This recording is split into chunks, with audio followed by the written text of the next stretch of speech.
El 30 de julio de 1930 culmina el primer mundial de fútbol con el triunfo de Uruguay, que se convierte así en el primer campeón mundial de fútbol. Valdría la pena, aunque no hay mucho tiempo para hacerlo en esta corta efeméride, comparar las condiciones en que se lleva a cabo ese primer mundial con las condiciones de los mundiales de hoy, pero algunas cosas verdaderamente saltan a la vista. Para 1930 el fútbol era sin duda un gran deporte de masas, pero sus alcances eran mucho menores. Eran mucho menores porque de hecho el fútbol se practicaba básicamente en Europa y en América, y más particularmente en Sudamérica, aunque en este primer mundial participaron los Estados Unidos y tuvieron un muy buen papel. Una cosa que hay que destacar aquí es justamente eso, porque el mundo de los años 30, 1930, era un mundo colonial, un mundo dominado por completo por Europa y era un mundo colonial. Eso hace justamente que los países que hoy son países en esa época no eran otra cosa sino colonias. Para ese entonces, toda el África, salvo Abisinia, la actual Etiopía, era colonia, buena parte del Asia era colonia, Oceanía era colonia, de tal manera que los pocos países que podían considerarse independientes, ya lo fueran realmente como Estados Unidos y los países europeos, o ya lo fueran formalmente como nuestros países latinoamericanos, eran muy pocos. Y eso hace entonces que la presencia en este primer mundial de entrada tenía que ser mucho más limitada. Otra cosa importante es que el mundial tiene lugar en plena crisis económica mundial que ha estallado en 1929, que es una crisis de los países ricos, Estados Unidos y también Europa, pero que también afecta a los países del llamado tercer mundo, los países pobres, porque estos son los vendedores de materias primas. Hay una crisis económica bastante grande que afecta a todos esos países, salvo a la Unión Soviética, a la cual la Europa capitalista mantiene aislada, pero que prácticamente está desarrollando una política de planificación y no tiene crisis, pero tampoco participa en ninguna de estas actividades. Otra cosa importante entonces es preguntarse por qué justamente este primer mundial, siendo Europa prácticamente la dueña del mundo y la dueña del fútbol, se realiza no en un país europeo, sino en un paísito perdido ya en el sur de América Latina, que es Uruguay. Y aquí es necesario entonces hablar de alguna manera de la FIFA. La FIFA no era entonces el monstruo que es hoy, el monstruo poderoso que tiene un poder más grande que el de muchos países que es hoy. Para ese entonces la FIFA se limitaba a Europa y América, fundamentalmente. Aparte de eso, las federaciones de fútbol de cada país tenían mucha más independencia que la que tienen hoy frente a la FIFA. Aparte de eso, también ocurría que el peso que podía tener el manejo económico del deporte era muchísimo menor. El fútbol era todavía un deporte no totalmente penetrado por el billete, como ahora, en que no es otra cosa que una gran empresa de dinero, de miles de millones de dólares, en la cual el deporte queda subsumido a eso.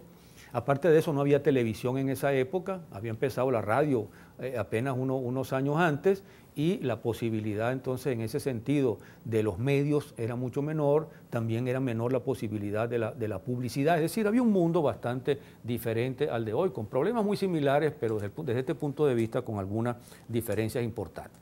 Y una cosa tiene que ver entonces también con la FIFA. La FIFA se había creado en 1904. Y desde temprano la FIFA trató de hacer que el fútbol, que repito, se jugaba en Europa y se jugaba sobre todo en Sudamérica, se convirtiera en un deporte olímpico. En 1896 habían comenzado las Olimpiadas, se realizaban por supuesto cada 4 años, y la FIFA quería incluir el fútbol como deporte olímpico.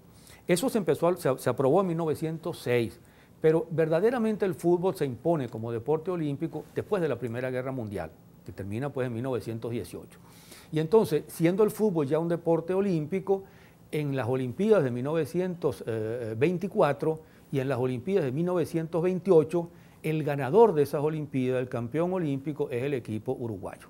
Uruguay tiene entonces prácticamente el mejor fútbol del mundo, y eso va a incidir sobre la designación de Uruguay como sede de ese primer mundial.